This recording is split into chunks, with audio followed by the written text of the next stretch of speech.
ఓం నమః శివాయ. ఓం నమో నారాయణాయ. కర్మ నివారణ నరదృష్టి నివారణ కాళభైరవాయ నమో నమః. ఓం దిగంబరాయ విద్మహే అశ్వవాహనాయ ధీమహి తన్నో శ్రీ ఉన్మత్త కాళభైరవ శ్రీ వారాహి శక్తి దేవ్యై నమోస్తుతే. హరి ఓం. మా ఛానల్కి స్వాగతం.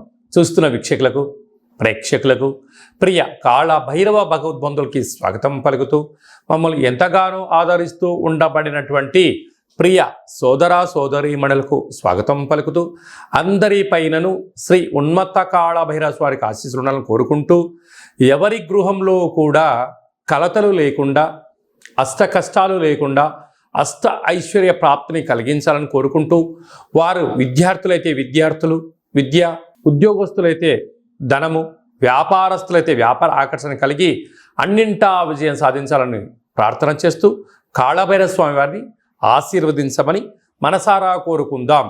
1వ తారీఖు 7వ నెల 2024 నుండి 15/7/2024 వరకు పుట్టినటువంటి వారందరికీ కూడా ముందస్తుగా జన్మదిన శుభాకాంక్షలు. గతంలో వివాహం చేసుకున్న వారికి వివాహ వార్షికోత్సవ శుభాకాంక్షలు. ద్వాదశ రాశుల్లో గ్రహ గమనాన్ని ఒకసారి వీక్షింపచేద్దాం.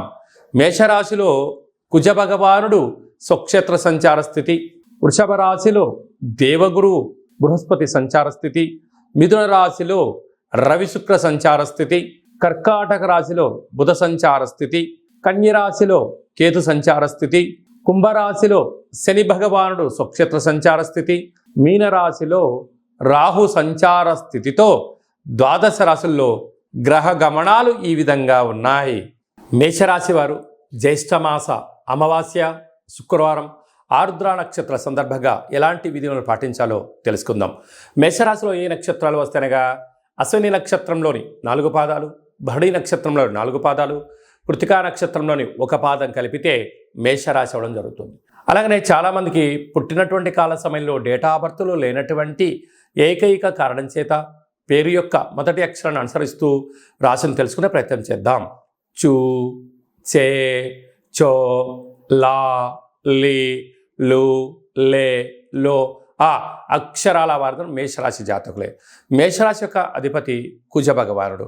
వీరికి రాశిలోనే కుజుడు ఉండడం, కుజుడు స్వక్షేత్రకారకుడు అవ్వడం అంటే ఒక రకమైనటువంటి మేషలగ్నం వారికి, మేషరాశి వారికి ఒక మంచి కాలము అని చెప్పి గమనించగలగాలి. కుజుడు అక్కడ ఉండను, కుజదోషం ఉండినను పెద్దగా మేషరాశి వారికి అది వర్తించదు. కనుక రుణ సమస్యలు తొలగిపోవడం, భూములు క్రయ విక్రయాలు యోగించడం, వృత్తులలో, ఉద్యోగాల్లో, వ్యాపారాల్లో ఉన్నత స్థితికి వెళ్ళాలని మీ యొక్క ఆలోచన ఉండడము, మీరు ఏదైతే ఒక ప్రణాళిక రచించారో ప్రణాళికాబద్ధమైన జీవితాన్ని పొందడంలో క్రమశిక్షణ వలన అద్భుతమైన జీవితం మీకు సొంతం కాబోతుంది. ధన, వాకు, కుటుంబ స్థానంలో వృషభ రాశిలో దేవగురు బృహస్పతి సంచారం చేయడం వలన ఆధ్యాత్మికత చింతన, సంపాదించిన కొద్దిపాటి ధనంలో పశువులకు కానీ, పక్షులకు కానీ, పేదవారికి కానీ ఆధ్యాత్మిక తీర్థయాత్రలు చెయ్యాలి అనేటువంటి మీ కోరిక నెరవేరబోతుంది.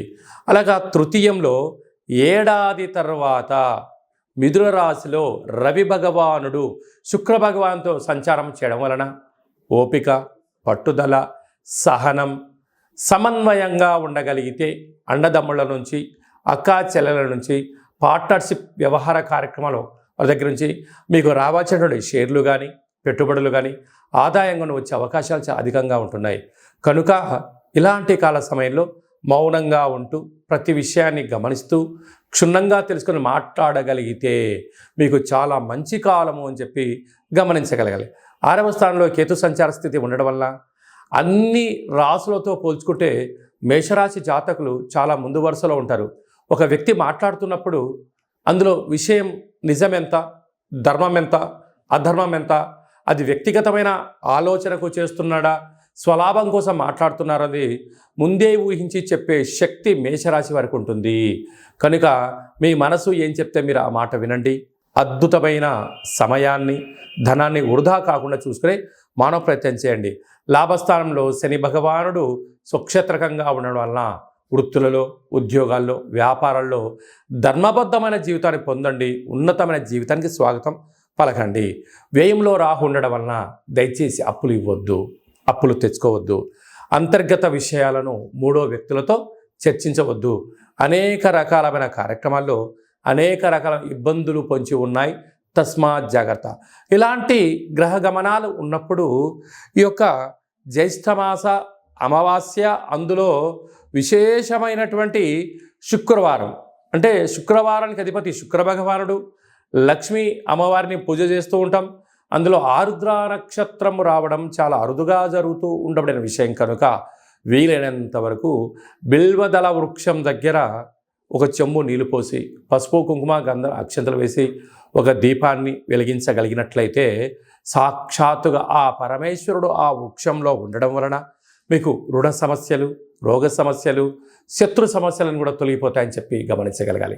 అదే కాకుండా అలాగా హోటల్ వ్యాపారాలు, సాఫ్ట్వేర్ రంగం వారు, వ్యవసాయ సోదరీమణులు, ఇది మనకు వర్షాకాలం అవ్వడం వలన వీలైనంత వరకు వర్షం కానీ, గాలి వీచినప్పుడు కానీ, పాడుబడ్డ భవనాల దగ్గర కానీ, రేకుల షెడ్ కింద కానీ, వృక్షాల కింద ఉండకుండా ప్రయత్నం చేయండి. ఎందుకనగా ఈ సంవత్సరం అధిపతి కూడా రాజు కుజుడే అవ్వడం, ఈ రాశాధిపతి కుజుడే అవ్వడం వలన పిడుగుతో కూడుకున్నటువంటి వాహన ప్రమాదాలు, జలగండాలు కొద్దిపాటి స్వల్పంగా పొంచి ఉన్నాయి. కనుక ఇలాంటి కాల సమయంలో వీలైనంత వరకు ఆరోగ్యాన్ని కాపాడుకునే ప్రయత్నం చేయండి. పిడుగులు పడేటువంటి పరిస్థితి చాలా అధికంగా ఉంటుంది. తస్మాత్ జాగ్రత్త.